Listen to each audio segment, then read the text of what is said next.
Okay, let's unpack this moment. Imagine this. A White House hallway. The air's probably still thick, right? After what we understand were some incredibly tense trade talks between Canada and the U.S. Yeah, really high-stakes stuff. And then Caroline Leavitt, the White House press secretary, apparently just unloads a string of insults aimed right at the Canadian people, but delivered, straight at Prime Minister Mark Carney. Right there in that formal setting, Yeah. well, it's quite something.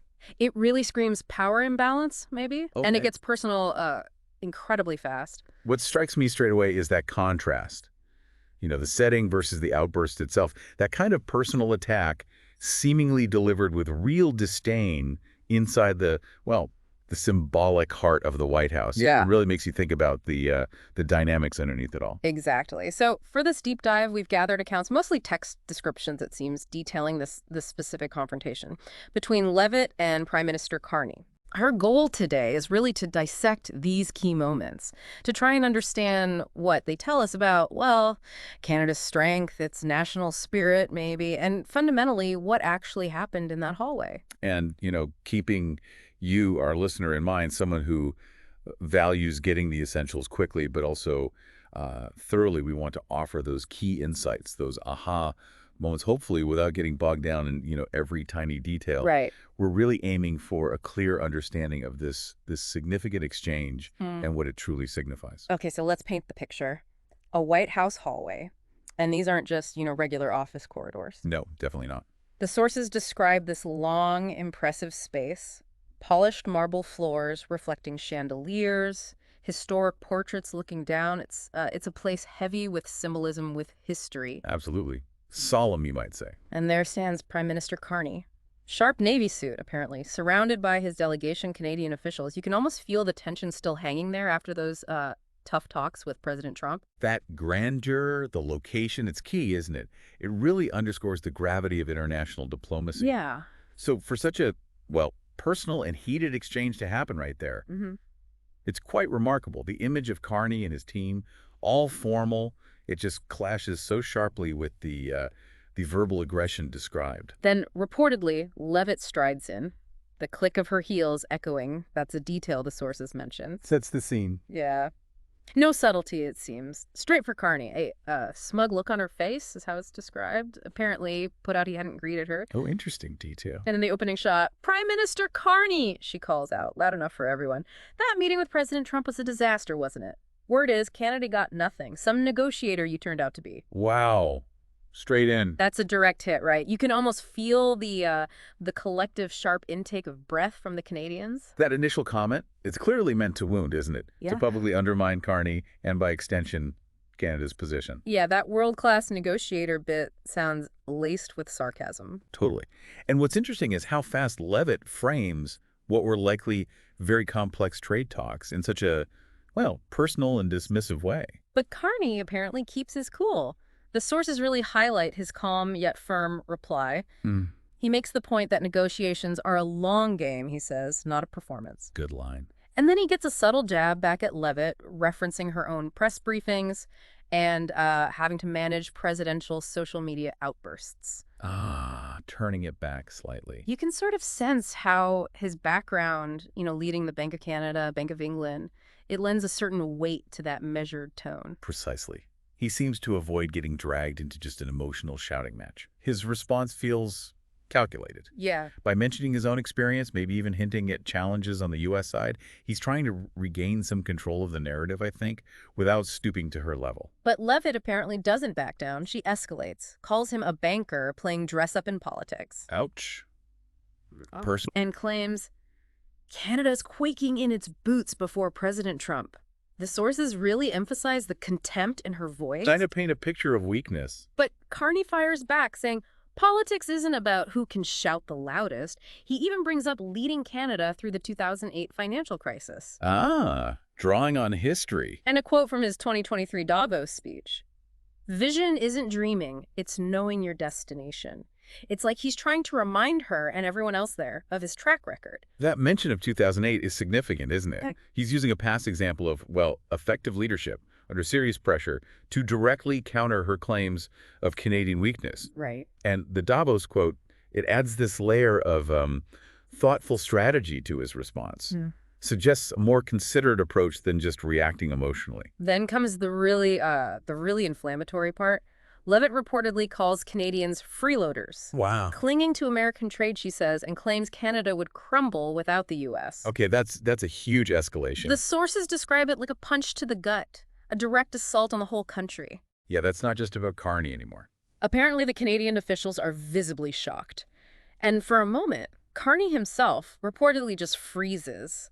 The text describes his hand clenching into a fist. You can feel the tension ratcheting up. Before he turns, eyes narrowed, it says, and tells Levitt she has crossed a line. And that feels like a critical shift, moving from insults about Carney to these broad nationalistic insults. That's a major step. Definitely. It probably solidified the Canadian delegation's unity and maybe even strengthened Carney's position as the defender of Canada's honor. That physical reaction, the fist, hints at the emotion, Uh-huh. right, but it's his controlled words that seem to carry the weight. Exactly. And his reply is forceful. Defends Canada as a sovereign nation, diverse economy spanning clean energy to advanced technology, he says, and a spirit of unity that he suggests Levitt just doesn't get. Mm-hmm. Drawing a clear line. He states, "We don't cling, we stand on our own 2 feet." Right. He directly pushes back on her main accusations and appeals to that strong sense of national pride, self-reliance. Yeah. And by specifically naming those key sectors, clean energy, tech X, he's directly challenging the whole freeloader idea with, Yeah. Concrete examples of Canadian strength. Levitt tries to brush it off, apparently, brings up President Trump's 25% tariffs, claims Canada is too spineless to retaliate. The tariff argument. But Carney flips it, argues that hiding behind tariffs is itself a kind of spinelessness. Interesting term. He circles back to Canada's experience in the 2008 crisis, again stressing his role guiding the central bank through that. Says something like, "If you believe tariffs will break us, look at our history. Canada has weathered far worse and emerged stronger." He really turns that argument around effectively. Mm-hmm. Instead of Canada being weak and vulnerable to tariffs, he implies that relying on tariffs shows a lack of maybe stronger strategies on the U.S. side. Yeah. And bringing up 2008 again provides that powerful historical evidence of Canadian economic resilience when things got really tough globally. Then there's this intriguing moment. Carney's aide steps forward, hands him a folder. Oh, a prop. Seems like it. Suddenly, his demeanor shifts. Becomes more confident. Yeah. He starts talking about Canada actively diversifying trade, Europe, Asia. Right, moving beyond just the U.S. focus. Mentions rising exports to the EU, Canada's leadership in clean energy, tech. Even names Shopify. Putting specifics out there. Levitt just scoffs, apparently, calls it a pipe dream. Dismissive. But that folder, it works as a great visual, doesn't it? A symbol. Yeah. It represents tangible proof against her dismissals. By highlighting Canada broadening its horizons, the success of Canadian companies in new areas, Carney paints this picture of a dynamic, adaptable economy, not just dependent on the U.S. Levitt then tries again to diminish Canada's economy.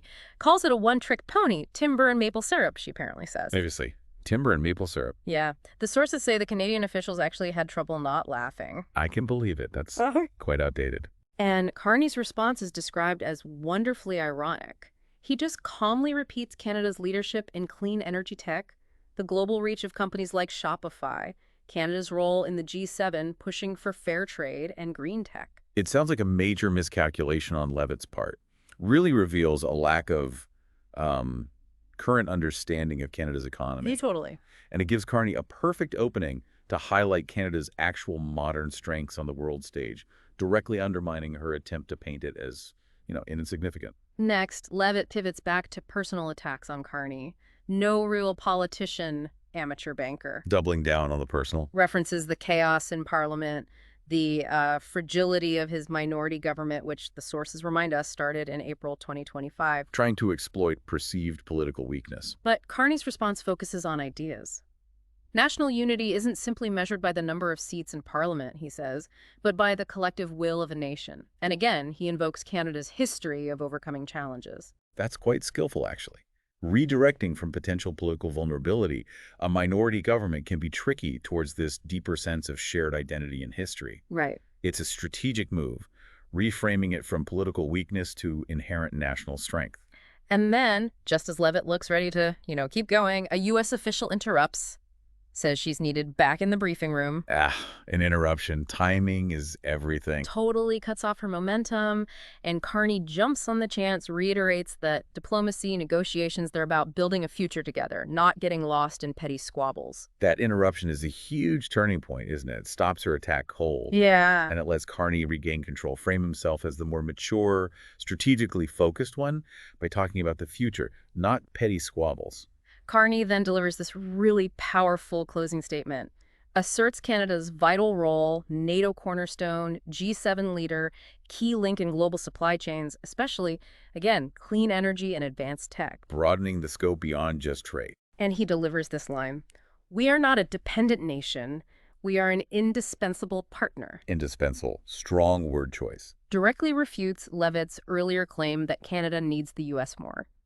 He really underscores the need for mutual respect in the partnership. That statement really pulls it all together. He's not just talking economics. He's hitting Canada's strategic importance globally. Yeah. And indispensable is such a deliberate pushback against her whole attempt to diminish Canada's significance.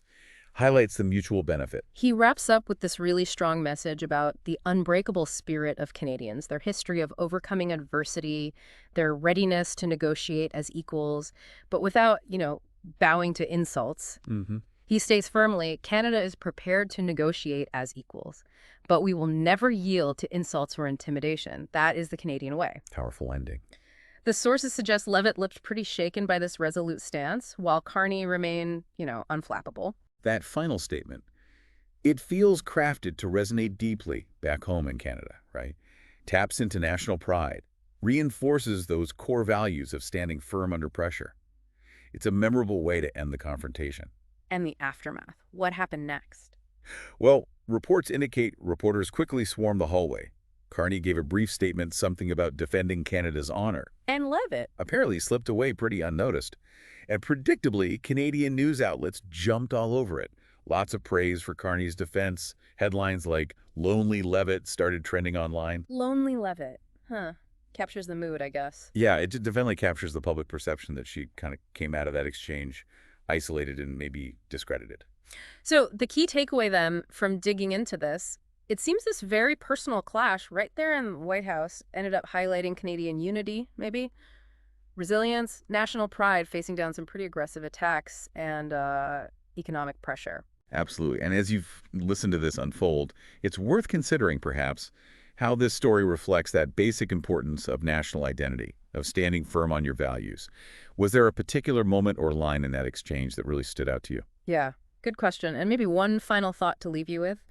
Given Canada's demonstrated resolve here, what future challenges might actually test this unbreakable spirit they talk about? And how might this very public, very tense encounter shape Canada's relationship with the U.S. moving forward? Something to mull over.